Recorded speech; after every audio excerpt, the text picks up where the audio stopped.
Actually ఆ scene last November shoot చేసామండి. అదే డైలాగ్తో.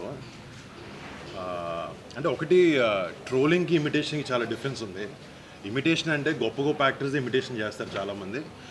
అండ్ లైక్ ఫర్ ఎగ్జాంపుల్ నేను చేసిన F3 సినిమాలో మనం చేసిన F3 సినిమాలో కళ్యాణ్ గారు వకీల్ సాబ్ని చేశాను. అండ్ ఇట్స్ వెరీ హెల్దీ స్పేస్లో చేసింది. ఇది ఏదో ఎవరినో తక్కువ చేయాలన్న ఉద్దేశం కాదు. అండ్ ఇన్ఫ్యాక్ట్ మా ప్రమోషన్ మెటీరియల్లో కూడా కృష్ణ గారిని చేసాము, చిరంజీవి గారిని చేసాము, అండ్ సినిమాలో కూడా చేసాము. వాళ్ళందరూ it's only in fun space అంతే తప్ప అదే ట్రోలింగ్ వేరే, ఇమిటేషన్ వేరే. ఇమిటేషన్ డెఫినెట్లీ అందరూ గ్రేట్ యాక్టర్స్ కాబట్టి ఇమిటేట్ చేస్తాం.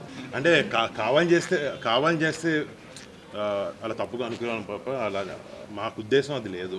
ఇమిటేషన్ అనేది, మిమిక్రీ అనేది ఎప్పటి నుంచో చేస్తాం కదా. సత్య కూడా 100 సినిమాలో చేశాడు అలాంటివి. బట్ జనాలు థియేటర్లో ఎంజాయ్ చేస్తున్నారు. అండ్ మాకు ఫస్ట్ ఏం చెప్పాలంటే అసలు జీరో డిస్రెస్పెక్ట్ ఎవరి మీద, అది మాత్రం మా మైండ్ అసలు. ఆ డైలాగ్ ఏదైతే ఉందో అది ఫస్ట్లో అప్పుడు కూడా ట్రెండింగ్లో ఉన్నిందండి. సో అది ఆ ట్రెండింగ్లో ఉంది, వర్కౌట్ అవుతుందని అప్పుడు చేసాం. సడన్గా ఈ మధ్యలో అది ట్రెండింగ్ అవుతా వచ్చింది. అండ్ ఎప్పుడైతే థియేటర్లో వచ్చిందో అది ఫుల్ జనాలు ఎంజాయ్ చేస్తున్నారు. సో దాంట్లో తప్పేం లేదండి. బేసిక్గా ఏదైతే దీంట్లో ఉన్నిందో అప్పుడు ట్రెండింగ్లో ఉందో అదే చేసాం అంతే తప్ప ఇంకెవరినో ఏదో అనాలి ఈ కైండ్ ఆఫ్ థింగ్, డిస్రెస్పెక్ట్ అలాంటిది ఏం లేదు.